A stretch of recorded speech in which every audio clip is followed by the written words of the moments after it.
Hello and welcome to Fast and Factual. My name is Utsaf Parekh and here are the top stories of the day.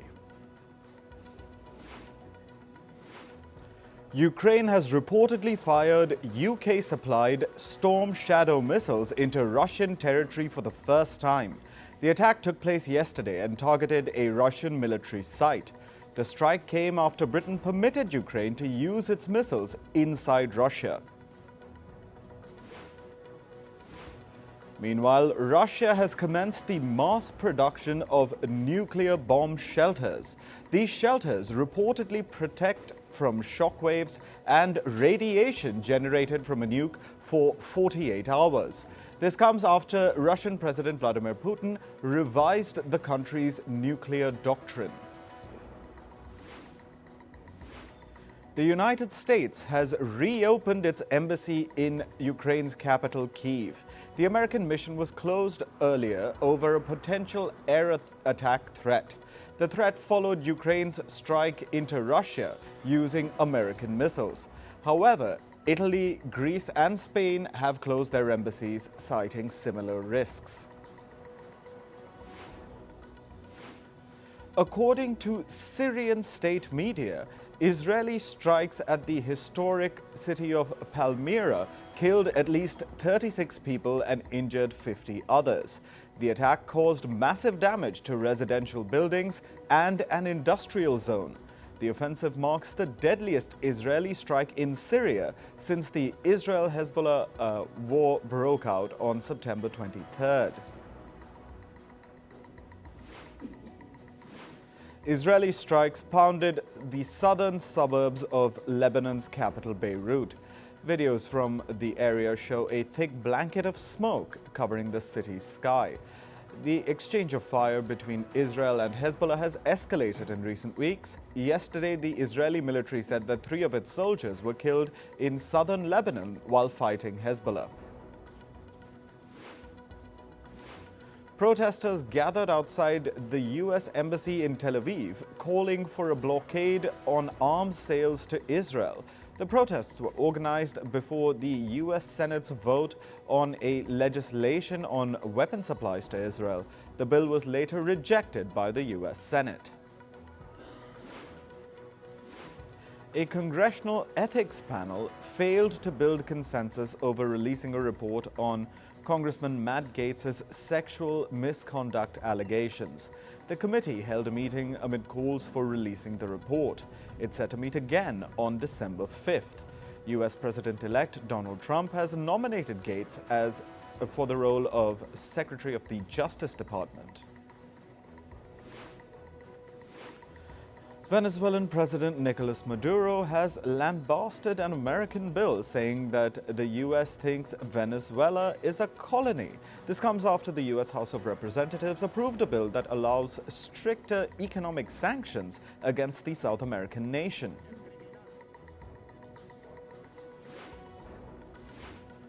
Mali's junta chief sacked Prime Minister Chogal Kokala and his cabinet ministers. This comes after the PM criticized the ruling junta's failure to hold elections. The military rulers had promised to hold elections in February this year, but they postponed the vote indefinitely. The junta had vowed to transit Mali into a democracy within 24 months after they took over back in 2021.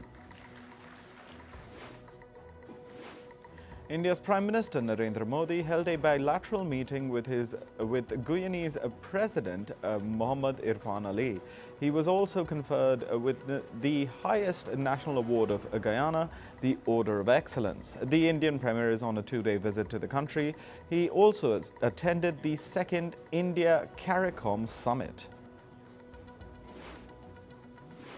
India's Defence Minister Rajnath Singh held bilateral talks with his Chinese counterpart Dong Jun. Singh said that both the countries should focus on cooperation rather than conflict. The meeting was held on the sidelines of the ASEAN Defence Ministers Meeting Plus in Laos. In Pakistan, former Prime Minister Imran Khan was granted bail in the Toshakhana case yesterday. The case involves allegations against Khan and his wife, Bushra Bibi, over retaining expensive state gifts.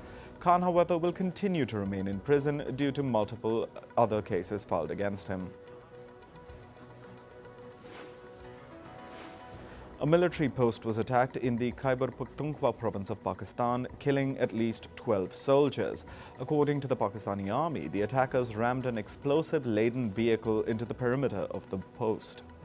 6 terrorists were killed in the attack. 17-year-old Neela Ibrahimi from Afghanistan has won the International Children's Peace Prize. She won the prestigious international award for advocating for the rights of Afghan girls. Her I Am My Song campaign made the Taliban overturn a ban on schoolgirls singing in public. Now we move to climate news. Over 50 countries have signed a UN declaration aimed at making tourism climate-friendly. The pact was signed during the ongoing COP29 climate summit in Azerbaijan's capital, Baku. According to the UN, global tourism accounts for nearly 9% of greenhouse gas emissions. According to a study published in the journal Environmental Research Climate, human-caused climate change has made Atlantic hurricanes stronger. The wind speed of storms in the last 6 years has gone up by 29 kilometers per hour. At least 2 people died in the northwestern U.S. after a bomb cyclone hit the region, while in the southeast of Seattle, 2 people got injured after a tree fell on their trailer. The strong wind knocked down power lines, leaving thousands of people without electricity. Researchers in Canada are using artificial intelligence to combat the mass extinction of insects. The Montreal-based project Antenna combines solar-powered camera traps, AI models, and sensors to monitor insect biodiversity. The project has already identified 300 new species in the country Panama. In Chile's Ascotan salt flat, the Karachi fish is facing a threat from lithium mining project. The mining is not only depleting local water sources, it's also reducing the fish population. Residents and experts warn that such projects must prioritize the safety of fragile ecosystems. Kazakhstan has reported the deaths of nearly 2,000 seals in a month. Some scientists have linked the deaths of these animals to pollution in the sea. Tests are now being conducted on the seal carcasses to determine the cause of their death. Kazakhstan has placed the seals on a red list of endangered species. Now we move to business and tech news. The U.S. Justice Department has asked a federal court to force Google to sell its Chrome browser. This is one of several measures that the Justice Department has recommended to end Google's monopoly in the search engine market. The department also wants to bar the tech giant from the search market for 5 years. Earlier this year, the same court had convicted Google of illegally dominating the search sector. Meanwhile, Google's rival DuckDuckGo has launched a complaint with the European Union. The Pennsylvania-based firm has asked the EU to expand its probe against Google. DuckDuckGo claims that Google is violating several provisions of the EU's new Digital Markets Act. The EU's antitrust regulator is already investigating the tech giant over its market dominance. US chip giant Nvidia saw its revenue nearly double in the third quarter of this year. The firm earned over $35 billion in revenue between July and September. Nvidia's profits also soared by more than 100% during this period. Nvidia CEO Jensen Huang said that the demand for their artificial intelligence chips remains incredible. The US government has announced a $1.5 billion subsidy for the chipmaker GlobalFoundries. This funding will support its plans to expand manufacturing facilities in the states of New York and Vermont. GlobalFoundries plans to invest $13 billion over the next 10 years for its expansion plan. Japanese chipmaker Kioxia is reportedly planning an initial public offering in Tokyo. The company is a leading producer of flash memory and solid-state drives. It aims to achieve a market valuation of over $4.8 billion during the IPO. The social media platform Reddit is back online in the US after an outage. Yesterday, thousands of American Reddit users reported that they were unable to access the platform. Reddit later said that it had deployed a fix to resolve the issue. British lawmakers are reportedly planning to summon Elon Musk for a parliamentary inquiry. The panel is investigating the UK riots that took place earlier this year. The riots began after 3 schoolgirls were killed in the city of Southport. The British lawmakers want to examine the role of Musk's social media platform X in spreading disinformation. Reports suggest that executives from Meta and TikTok will also be called. The American pharma company Johnson & Johnson is set to face a lawsuit in the UK. A law firm representing 2,000 plaintiffs claims that Johnson & Johnson's talcum powder caused cancer. It alleges that Johnson & Johnson's talc contained asbestos, which is a cancer-causing material. The law firm has written to the company demanding a response by the end of this year. Johnson & Johnson is facing similar cases in the US and Canada. Bill Huang, the founder of the now bankrupt American investment firm Archegos, has been sentenced to 18 years in prison. Huang was accused of orchestrating a multi-billion-dollar fraud. The fraud led to the firm's collapse in 2021. This resulted in $10 billion in losses for major banks like Credit Suisse, Nomura, and Morgan Stanley. Bitcoin continues its rally. The world's largest cryptocurrency has now crossed the $96,000 mark. The rally has been fueled by Donald Trump's victory in the US elections. Bitcoin's market value has surged by over 40% since the election on November 5th. Investors expect the Trump administration to bring in pro-crypto policies. Now we move to sports and we start with cricket. India and Australia will compete for the Border Gavaskar Trophy starting tomorrow. Pat Cummins will captain Australia. India will be led by Jasprit Bumrah. The first match in the 5-test series will be played in the city of Perth. India's Hardik Pandya has once again become the #1 ranked all-rounder in the T20 format. Pandya surpassed England's Liam Livingstone and Nepal's Dipendra Singh Airi to regain the top spot. This comes after India won against South Africa in T20. They beat South Africa 3-1. And Pandya played a key role in that victory.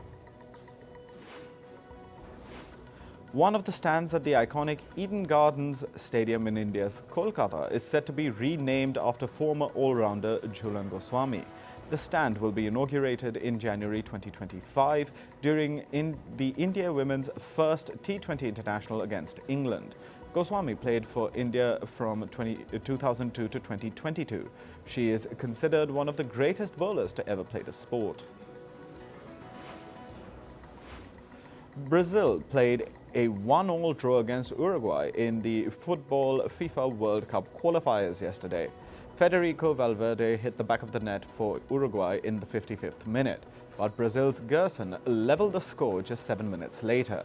Brazil pushed for a winning goal right until the final whistle, but Uruguay's defense successfully repelled the Brazilian charge. The European football's governing body, UEFA, has awarded Romania a 3-0 win over Kosovo for a match played on November 17th. During the match, Kosovan players walked off the field to protest against discriminatory chants by spectators. UEFA also fined Romania over $134,000 for transmitting provocative political messages not fit for a sports event. In tennis, 3-time Davis Cup winners Germany beat Canada 2-0 to enter the tournament's semi-final. Jan-Leonard Struff defeated Denis Shapovalov 4-6, 7-5, 7-6. In the next game, Daniel Altmaier beat Gabriel Diallo in straight sets. Germany will next face the Netherlands in the semi-finals. In badminton, India's PV Sindhu lost in the second round of the China Masters. Sindhu went down against Singapore's Yeo Jia Min 16-21, 21-17, 21-23. The match lasted 69 minutes. Meanwhile, Lakshya Sen will face Denmark's Rasmus Gamke in the second round of the men's singles. In hockey, India have lifted the Women's Asian Champions Trophy for the third time. The women in blue defeated China 1-0 in the tournament final yesterday. Deepika Kumari scored the lone goal in the 31st minute. India remained undefeated in the competition with 7 straight wins. In racing news, Mercedes will be returning to the World Endurance Championship after 26 years. Mercedes formalized its partnership with the Italian team Iron Lynx yesterday. In 2025, they will take part in the 24 Hours of Le Mans for the first time since 1999. Meanwhile, reports say that the Taj Mahal could be central to India's 2036 Olympics bid. India has formally submitted its bid to host the event. Efforts are now underway to identify the potential host city. Reports say that Agra, home to the Taj Mahal, could be a front-runner to host the Games. In entertainment news, a customer has sued Netflix in the Florida state court over a technical glitch. The case followed the streamer's glitchy live stream of the Jake Paul vs. Mike Tyson boxing match. The complainant is seeking monetary damages from Netflix. The lawsuit accuses the streamer of breach of contract and deceptive trade practices. The late singer Liam Payne was given a final goodbye with a funeral service in England. The singer died on October 16th after falling from a hotel room balcony. Payne's former One Direction bandmates, including Harry Styles and Zayn Malik, also attended the service. Singers Lady Gaga and Bruno Mars' song Die With a Smile has reached 1 billion streams on Spotify. The music streaming platform says that it has become the fastest song to achieve this feat. The song was released in August this year. The organizers of Coachella have finally revealed its lineup for 2025. Lady Gaga, Green Day, Travis Scott and Post Malone will headline the show. Other artists who will perform at the show are Lisa, Ty Dolla $ign and Megan Thee Stallion. The festival begins on the 11th of April next year. According to reports, Jennifer Lopez has fallen in love with her bodyguard. The rumors followed their recent outings in the UK. The actor got divorced from Ben Affleck earlier this year. Jennifer Lopez and Ben Affleck got married back in 2022. Actor Anne Hathaway has been roped in to star in the movie adaptation of the book Verity. She will play the lead role in the film based on an author who's unable to finish her book after meeting with an accident. More than 1 million copies of the book were sold in 2023. Titanic legends Leonardo DiCaprio and Kate Winslet reunited at the latter's movie screening in Los Angeles. During an interview, DiCaprio said that Winslet's work in the film is nothing short of transformative. He added that he continues to be awestruck by her strength, integrity, talent, and passion. Twilight star Robert Pattinson has joined Christopher Nolan's next film. The two have worked previously in the film Tenet. He will star alongside Matt Damon, Tom Holland, Lupita Nyong'o, Anna Hathaway and Zendaya. Nolan is also teaming up with Universal Studios again after delivering Oppenheimer. Actor Michelle Yeoh says her inability to have children impacted her personal life. She went on to say in an interview that she felt like a failure. The actor's infertility led to the end of her first marriage with Sir Dixon Poon. Alec Baldwin starrer Rust premiered at a film festival in Poland. The film premiered 3 years after its completion, became the talk of the town after the cinematographer Halyna Hutchins was accidentally shot and killed while on set in New Mexico. None of the actors were present at the film's screening. That's all for this episode.